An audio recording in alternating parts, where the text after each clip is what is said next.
Selamat pagi Bapak Ibu dan Saudara sekalian.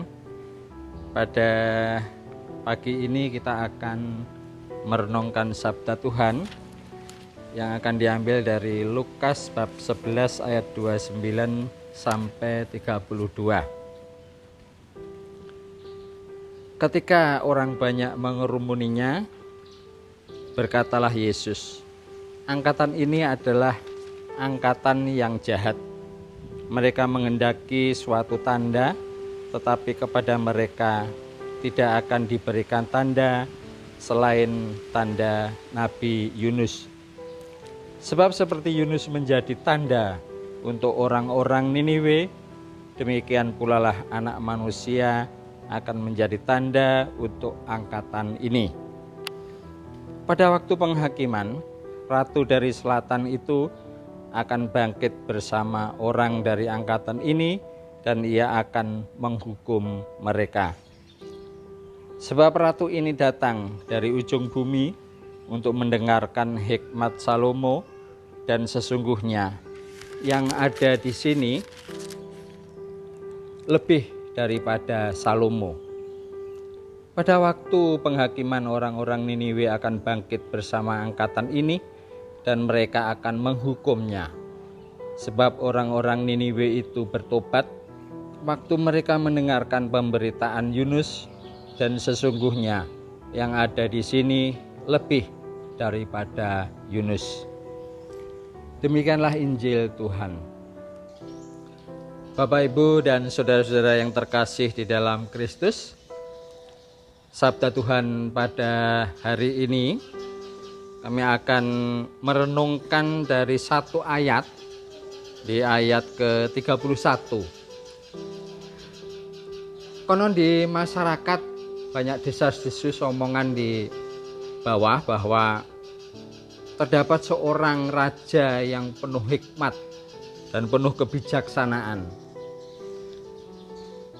Desas-desus dari masyarakat itu ternyata nyampe di telinga seorang ratu. Maka dari itu ratu itu penasaran dan ingin melihat dengan mata kepala sendiri tentang keadaan raja tersebut. Maka dari itu sang ratu kepingin mengadakan studi banding ke rumahnya seorang raja itu. Seperti apa sebenarnya keadaan seorang raja yang kesohor. Lalu sang ratu mempersiapkan diri untuk mengadakan perjalanan jauh ke kerajaan seorang raja tersebut. Dengan pengiringnya yang banyak memakai unta dan seluruh pasukannya dikerahkan. Mungkin bisa beberapa hari perjalanan untuk mencapai rumah seorang raja. Sesampainya sang ratu di tempat sang raja, sang ratu merasa terheran-heran karena melihat keagungan dari kerajaan sang raja yang kesohor tersebut. Sang ratu terheran-heran bagaimana dia melihat keadaan pegawai-pegawainya, cara berpakaiannya, cara berjalan, cara menyajikan makanan, cara duduknya, cara menyajikan makanan di meja, cara mengatur tempat duduk dan seluruh peralatannya, termasuk juga cara untuk mempersembahkan korban kepada Tuhan. Sang ratu kepingin melihat dan menguji seorang raja tersebut, karena raja tersebut ternyata berhubungan erat dengan Allah. Tidak hanya itu, sang ratu juga melihat bagaimana rumah sang raja yang begitu megah. Kerajaannya, tempat Allah juga terlalu megah bagi dia. Dalam benaknya sang ratu melihat apa yang dikatakan masyarakat yang sampai ke telinganya itu belumlah seberapa dibandingkan dengan apa yang dia lihat sendiri di kerajaan sang raja. Lalu sang ratu memberikan semua pertanyaan-pertanyaan untuk menguji sang raja. Seluruh pertanyaan itu dijawab oleh sang raja dengan baik sekali, penuh hikmat. Terheran-heran lagi sang ratu bahwa apa yang dia lihat, apa yang dia dengar di kerajaan itu ternyata membuat sang ratu merasa mempunyai masukan, mempunyai banyak sekali pengalaman-pengalaman yang bisa dipakai untuk kerajaan sang ratu itu. Maka dari itu sang ratu memberikan banyak sekali hadiah emas, perak, dan semua barang-barang berharga yang semuanya itu diserahkan kepada sang raja. Hal itu sebagai imbalan atas apa yang sudah diterimanya dari sang raja.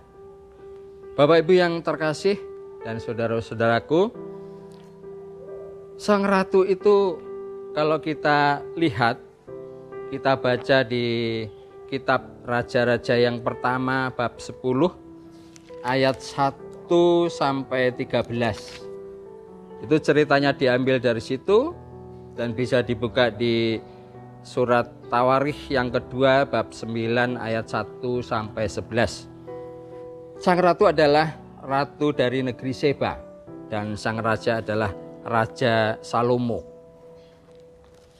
Pada hari ini sabda Tuhan Yesus di ayat ke-31 mengatakan bahwa dan sesungguhnya yang ada di sini lebih daripada Salomo. Maksudnya Yesus lebih dari Salomo. Saya merenungkan di ayat ini bagaimana seandainya sang ratu itu bertemu dengan Yesus. Padahal bertemu dengan Salomo saja, sang ratu memberikan segala macam hadiah untuk sang raja. Bagaimana kalau dia ketemu dengan Yesus, padahal Yesus lebih besar daripada sang raja. Bapak Ibu yang terkasih, pada tahun refleksi ini gereja mengajak kita untuk merefleksikan diri, apakah kita seperti sang ratu yang berhadapan dengan Salomo. Kita harusnya berhadapan dengan Yesus yang lebih besar lagi dari Raja Salomo. Gereja menghendaki kalau suara kita bagus, kita mempunyai potensi yang baik, gereja membutuhkan itu untuk gerejanya.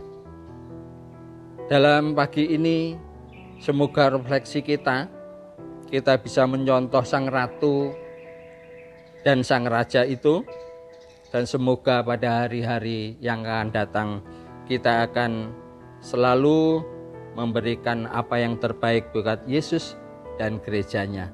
Terima kasih Bapak Ibu dan saudaraku yang terkasih. Tuhan memberkati.